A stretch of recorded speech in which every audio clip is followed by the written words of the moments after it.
Hello, welcome to Seasonbuds. நம்ம இன்னைக்கு பார்க்க போறது ரொம்பவே ஹெல்த்தியான இன்ஸ்டன்ட்டான ஒரு ரெசிபி தான், ஸ்வீட் ரெசிபி. புட்டு எப்படி செய்யறதுன்னு பார்க்க போறோம். எதுல அப்படினு பாத்தீங்கன்னா சம்பா கோதுமை ரவை. பொதுவா நம்ம இந்த மாதிரி சம்பா கோதுமை ரவை வாங்கிருந்தோம் அப்படினா மோஸ்ட்லி யூஸ் பண்ண மாட்டோம், இல்ல உப்புமா மட்டும் தான் பண்ணிருப்போம். நிறைய பேர் அதை விரும்பி சாப்பிடவும் மாட்டாங்க.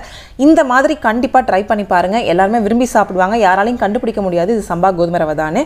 வீடியோ மறக்காம ஃபுல்லா பாருங்க. இதுவரைக்கும் நம்ம சேனலை சப்ஸ்கிரைப் பண்ணா மறக்காம சப்ஸ்கிரைப் பண்ணிக்கோங்க. நோட்டிஃபிகேஷன் பெல் ஆன் பண்ணிக்கோங்க. வாங்க இப்போ வீடியோக்குள்ள போலாம். சம்பா கோதுமை ரவை நல்லா பொடியா இருக்கிற கோதுமை ரவையா பார்த்து வாங்கிக்கோங்க. ஒரு கப்பு, இல்ல கொஞ்சம் பெருசா இருந்தாலும் நம்ம மிக்ஸில ஒரு ஓட்டிக்கலாம். அதனால வந்துட்டு சம்பா கோதுமை ரவை ஒரு கப் எடுத்துக்கலாம். இப்போ வந்து ஒரு கடாயில நம்ம 2 டீஸ்பூன் நெய் விட்டுட்டு நம்ம சம்பா கோதுமையை அதில் சேர்த்து நல்லா வந்து வறுக்க போகிறோம். கோதுமை ரவையை நல்லா வறுத்துக்கலாம். ஒரு 3 நிமிஷம் நல்லா வறுக்கணும். 3லேருந்து 4 நிமிஷம் உங்களுக்கு நல்லா அதோட அரோமா வந்துட்டு வரும், வாசனை நல்லா வரும். அந்த மாதிரி வாசனை வர வரைக்கும் நம்ம நல்லா வறுக்கணும். லைட்டாக அதோட கலரும் வந்து சேஞ்ச் ஆகும். ஸோ ரொம்ப சிம்பிளானது. நம்ம கோதுமை ரவையை வந்துட்டு உப்புமா மட்டும் செய்யாமல் இந்த மாதிரி செஞ்சு கொடுக்கும் போது யாராலையும் கண்டுபிடிக்க முடியாது. ரொம்ப டேஸ்ட்டாகவும் இருக்குது. ஸோ இப்போ பார்த்திங்கன்னா நல்லா வறுத்தாச்சு. இதை அப்படியே நல்லா ஆற விட்டுட்டு மிக்ஸி ஜாரில் போட்டு ஒரு பல்ஸ் மட்டும், உங்களுக்கு கோதுமை ரவை பெருசாக இருந்ததுன்னா 2-3 பல்ஸ் கொடுங்க. இது நல்லா பொடி ரவையாக இருக்கிறதுனால நான் வந்து ஒரே ஒரு பல்ஸ் மட்டும் கொடுத்து எடுத்துக்கிறேன். ஸோ அப்போ உங்களுக்கு புட்டு செய்கிறதுக்கு நல்லாயிருக்கும், சாப்பிட்றதுக்கும் நல்லாயிருக்கும். ஸோ இப்போ ஒரு பல்ஸ் ஓட்டி நம்ம ஒரு கப்பில் சேர்த்துடலாம். ஸோ இதுக்கப்புறம் நம்ம நார்மலாக புட்டு செய்கிற ப்ராசஸ் தான், ரொம்ப ஈஸி. ஸோ இப்போ இது கூட நம்ம வந்து என்ன பண்ண போகிறோம்னா, தண்ணி நல்லா சூடாக கொதிக்கிற தண்ணி வந்து எடுத்து வச்சுக்கோங்க.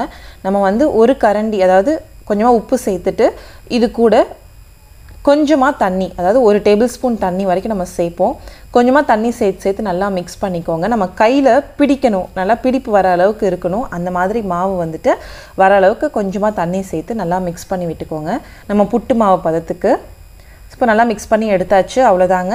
இப்போது இதை வந்து நம்ம ஒரு பவுல், நீங்கள் எந்த பவுல் வேணால் எடுத்துக்கலாம், இல்லைனா புட்டு மேக்கரில் கூட நீங்கள் வச்சு பண்ணலாம். புட்டு மேக்கர் இல்லாதவங்க இந்த மாதிரி ஒரு பவுலில் ரவா, அதுக்கு மேலே துருவின தேங்காய், அதுக்கு மேலே சர்க்கரை வந்துட்டு சேர்த்துட்டு, நம்ம நாட்டு சர்க்கரை சேர்த்துருக்கோம். அகைன் திருப்பி நான் தேங்காய் சேர்த்து கோதுமை ரவை, வறுத்த கோதுமை ரவையை திருப்பி நம்ம வந்து மேலே வச்சு இதை வந்து அப்படியே ஸ்டீம் பண்ணலாம். இல்லைனா நீங்கள் வந்து புட்டு மேக்கரில் வச்சும் ஸ்டீம் பண்ணலாம். நீங்கள் வந்து எந்த பவுலாக இருந்தால், குட்டி குட்டி பவுல் உங்களுக்கு 4-5 இருந்துச்சுன்னா நீங்கள் வந்து அந்த மாதிரி ட்ரை பண்ணலாம். நான் வந்துட்டு எப்படி இருக்குமோ அப்படின்னு நினச்சிட்டு ட்ரை பண்ணேன். பட் டேஸ்ட் ரொம்ப சூப்பராக இருந்தது. எல்லாருமே விரும்பி சாப்பிட்டாங்க. இன்னும் நிறைய பண்ணியிருக்கலான்னு தோன்ற அளவுக்கு இருந்துச்சு. ஏன்டா ஒரு கப் மட்டும் பண்ணமோன்னு, ஏன்னா அந்தளவுக்கு டேஸ்ட்டாக இருந்தது. கண்டிப்பாக ட்ரை பண்ணி பாருங்கள். இப்போ நம்ம மேலே வந்துட்டு கோதுமை ரவையும் வச்சாச்சு. வச்சுட்டு இதை அப்படியே நம்ம ஸ்டீம் பண்ண போகிறோம். ஒரு 5லேருந்து 10 நிமிஷம் நல்லா ஸ்டீம் பண்ணி எடுத்துட்டிங்க அப்படின்னா சூப்பரான புட்டு வந்து உங்களுக்கு ரெடி ஆயிரும். ஸோ இதுக்கான டைம் பார்த்தீங்கன்னா உங்களுக்கு ஒரு 15 மினிட்ஸ் ஆகும். ஸ்டீம் பண்ணுறதுக்கும் அந்த வறுத்து மிக்ஸ் பண்ணுறதுக்கு 5 மினிட்ஸ், அவ்வளோதாங்க. மொத்தமாகவே 15 மினிட்ஸ் தான் ஆகும் உங்களுக்கு இது செய்யறதுக்கு.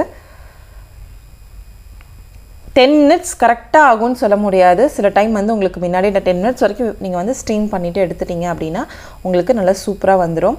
நீங்கள் இந்த மாதிரி ஸ்டீம் பண்ணாமல் நம்ம வந்துட்டு நார்மலாக புட்டு வந்து இன்னொரு மாதிரியும் நம்ம ட்ரை பண்ணலாம். ஸோ இப்போ பார்த்திங்கன்னா நல்லா ஸ்டீம் ஆயிடுச்சு. இதை நம்ம வேறு பவுலுக்கு ட்ரான்ஸ்ஃபர் பண்ணிக்கலாம்.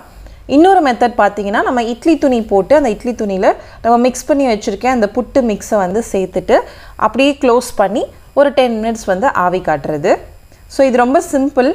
இதில் நம்ம தேங்காய் எதுவும் சேர்க்கல. ஃபஸ்ட்டு தனியாக அந்த புட்டு மிக்ஸை மட்டும் ஸோ இந்த மாதிரி நம்ம ஆவி காட்டலாம். ஒரு கிளாத் போட்டு மூடிட்டு நம்ம இதை ஸ்டீம் பண்ணிவிட்டு ஒரு 10 நிமிஷம் நல்லா வேக விட்டு எடுத்துக்கலாம். இப்போ நம்ம பவுலில் பண்ணோம் இல்லையா, அதை வந்துட்டு நான் வேறு ஒரு பிளேட்டில் ட்ரான்ஸ்ஃபர் பண்ணுறேன். பாருங்கள் எப்படி உதிரியாக சூப்பராக வந்திருக்கு. அதுக்கு மேலே கொஞ்சமாக தேங்காய் பூ சேர்த்து நாட்டு சர்க்கரையும் லைட்டாக கார்னிஷிங் பண்ணிவிட்டு சர்வ் பண்ணுங்கள். குழந்தைங்க ரொம்பவே விரும்பி சாப்பிடுவாங்க. உங்களுக்கு இதனால் வந்துட்டு டயட் இருக்கவங்க கூட சாப்பிட்லாம். ஏன்னா எந்த ஒரு மைனஸும் இல்லை, அதாவது வெயிட் ஏறிடும் அப்படின்னு சொல்கிற அளவுக்கு எதுவும் இல்லை. அதனால் அவங்களும் நல்லா சாப்பிட்லாம். ஸோ நாட்டு சக்கரை சேர்த்ததுனால வந்துட்டு டயபெட்டிக் இருக்கிறவங்க கூட கொஞ்சமாக சாப்பிட்டுக்கலாம். இப்போ வந்து நம்ம கிளாத் போட்டு மூடி வச்சு வேக வச்சோம் இல்லையா, அந்த வந்து ரவையை வந்து எடுத்து அதை ஒரு பவுலில் ட்ரான்ஸ்ஃபர் பண்ணிவிட்டு அது கூட தேங்காய், நம்ம வந்து வெள்ளை சர்க்கரையும் சேர்த்து செய்யலாம். ஸோ நான் வந்து 2மே ட்ரை பண்ணேன். ஒரு இது வந்து நாட்டு சர்க்கரை, இன்னொரு பக்கம் வந்து ஒயிட் சுகர் சேர்த்து. எனக்கு வந்து நாட்டு சக்கரை சேர்த்து பண்ணது தான் ரொம்ப பிடிச்சிருந்தது when compare to white sugar. எல்லாருக்கும் அதே டேஸ்ட் பிடிக்கும்னு சொல்ல முடியாது. ஸோ உங்களுக்கு என்ன மாதிரி நாட்டு சுகர் வேணும்னா நாட்டு சக்கரை சேர்த்துக்கலாம், இல்லை நீங்கள் வெள்ளை சக்கரை கூட சேர்த்துக்கலாம். சேர்த்து நல்லா மிக்ஸ் பண்ணிவிட்டு கொடுங்க. ரொம்ப ஹெல்த்தியான, ரொம்ப சீக்கிரம் செய்யக்கூடிய ஒரு டேஸ்டான ரெசிபி. கோதுமை ரவை எதுவுமே வீணாக்காதீங்க. இந்த மாதிரி வாங்கி செஞ்சு சாப்பிடுங்க. ரொம்ப ஹெல்த்தியாக இருங்க. இந்த ரெசிபி உங்களுக்கு பிடிச்சிருந்ததுன்னா மறக்காமல் நம்ம சேனலை சப்ஸ்கிரைப் பண்ணுங்கள், ஷேர் பண்ணுங்கள், கமெண்ட் பண்ணுங்கள். உணவை மருந்து, மருந்தே உணவு, அதுவே நம் பாரம்பரியம். தேங்க்ஸ் ஃபார் வாட்சிங் திஸ் வீடியோ.